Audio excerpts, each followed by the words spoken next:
What's going on? It's your boy Sermon at Sermon's Domain on Twitter. Kanye West's executive producer tour of 2018 continues with the fourth album. This one might be the most anticipated because it comes from a rapper who hasn't released anything in 6 years. That's right, ladies and gentlemen, Nas is back with an album simply titled NASIR.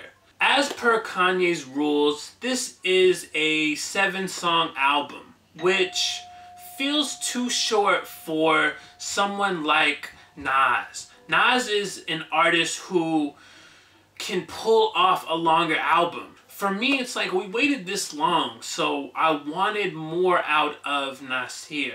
Prior to NASIR's release, Khalees did an interview where she talked about how Nas was physically and mentally abusive when they were together. Since then, Nas has been silent on the issue. When you listen to the album, there's no mentions of it. He hasn't done an interview to clear his name or own up to his past mistakes. And I didn't want to not do this review, but I also felt like you can't just not acknowledge the situation. We have to treat allegations seriously because so often in hip-hop, in entertainment in general, we're quick to dismiss somebody's claim because we love an artist, we love an actor, we love somebody, who writes books, I don't know, whoever. We always try to hold these people on a high pedestal. We're like, nah, they can't do that. The woman is always wrong, blah, blah, blah. No, we have to treat allegations seriously. For me, I think it's just very discomforting for him to not address the situation, not say anything about it. To do that puts you in a real lose-lose situation. The longer that he goes without addressing it, it shows a guilty conscience. So this situation is definitely, tough to talk about, tough to navigate. I feel like everybody out there is going to have like a different opinion. Some people are not going to care, which is the wrong way. But I felt the least that I had to do in this review is at least acknowledge it. And hopefully Nas will end up doing the same. Now let's get into NASIR. The exciting part about this album was that Kanye West is going to be involved. The internet has this idea that Nas has always had bad beat choices. And while he hasn't had the best, I feel like he's been able to make it work for his career. It's never a situation where I feel like, at least in my opinion, that the beats have hindered his ability to make music, to rap. No, it's never been a situation like that. Nonetheless, seeing how focused Kanye has been on production lately got me excited because I know that he was going to deliver something special for Nas. He doesn't disappoint here. Not at all.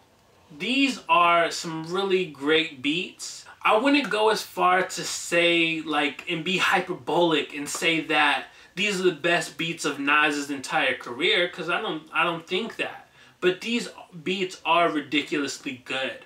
I think part of that lies in a lot of the samples. Like, the samples are really a strong part of what Kanye's been doing across all of these different albums. So on this album, there's plenty of nice, soulful samples. For me, I'm looking at it from a perspective of, am I singing along to these samples? Like, that's how I'm measuring how great these samples are. Am I singing along? And the answer to that is yes, a lot. I am really engaged with the samples on Adam and Eve, for instance. I really love it. It fits perfectly with everything. There's one sample on here that just absolutely screams hip-hop. Cops Shot the Kid features a Slick Rick sample throughout the entire song. Cop shot the kid, the cop shot the kid, the cop shot the entire time. At first I thought this might be overpowering. It fits for Nas because Nas is a big Slick Rick fan. He's always bigged him up in his career. But at first I was like, damn, this might overpower everything. But it doesn't. I don't feel like Nas's lyrics ever really get drowned out. It's a good message. Kanye West has a verse on there too. Not really like the biggest fan of it, because it just feels weird for Kanye to be talking about police brutality after coming out and supporting Trump, who is not really doing anything to support like what is going on in America. He's hurting what's going on in America. Pretty much the connection I'm trying to make here. There's a discussion to be had about Nas's random history bars. On every album, it seems like there's definitely at least a few. And on this album, he has some that really make you scratch your head. I've never been one to fact check Nas, but I also don't take what he says as like a law or anything. So on Not For Radio, he says, Fox News was started by a black dude. I'm pretty sure that is wrong. And if he meant something else by this statement, he doesn't explain it at all. He doesn't explain it well at all. And so this entire like second verse on Not For Radio is like about all these different history things. And that's just one that I picked out that just is blatantly wrong.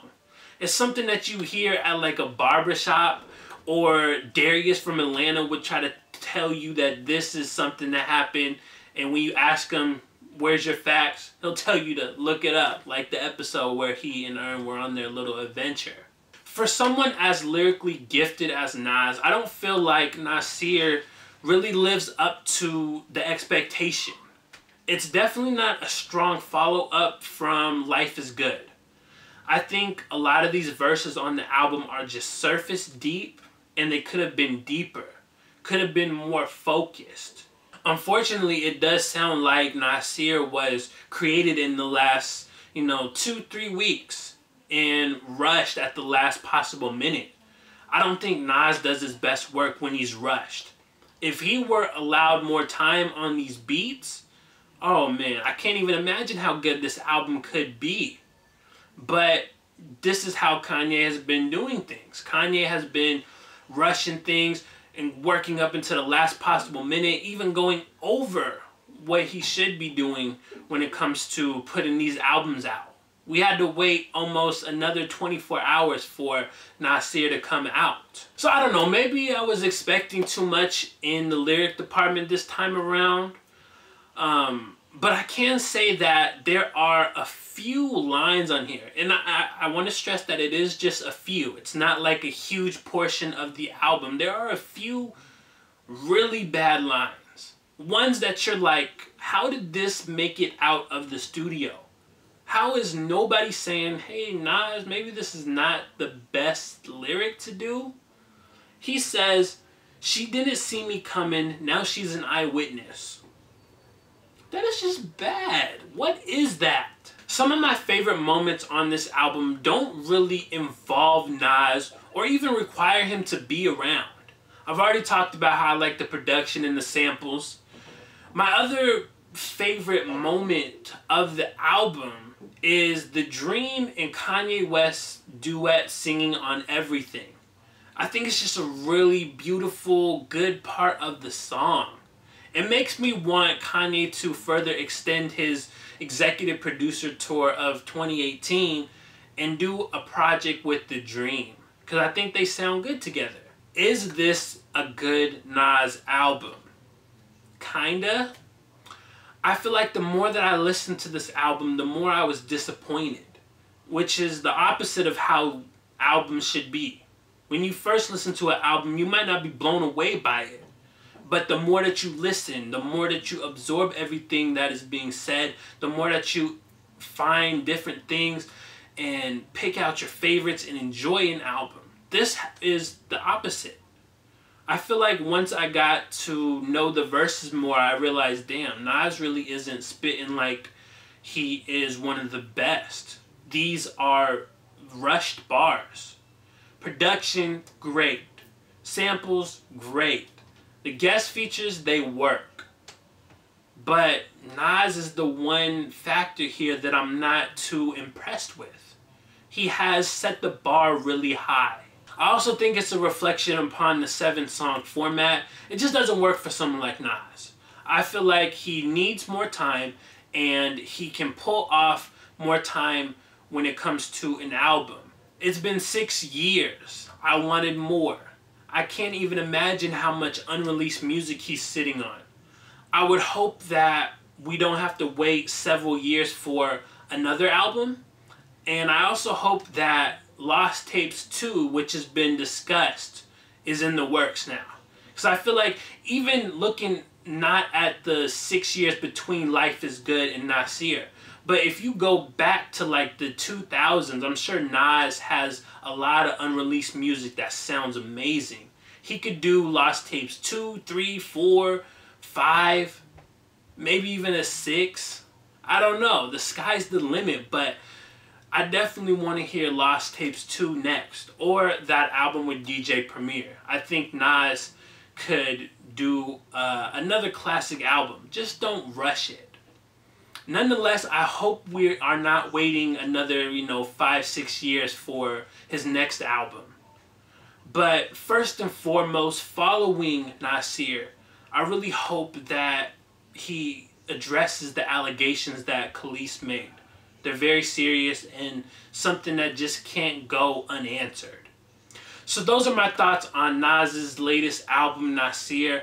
After you listen to this album, let me know what you think about it in the comment section below, and then like the video, subscribe to the channel if you're not already, share the video. Follow me on Twitter at @SermonsDomain, and as always, thank you for your time. I appreciate you for watching, and until next time, peace.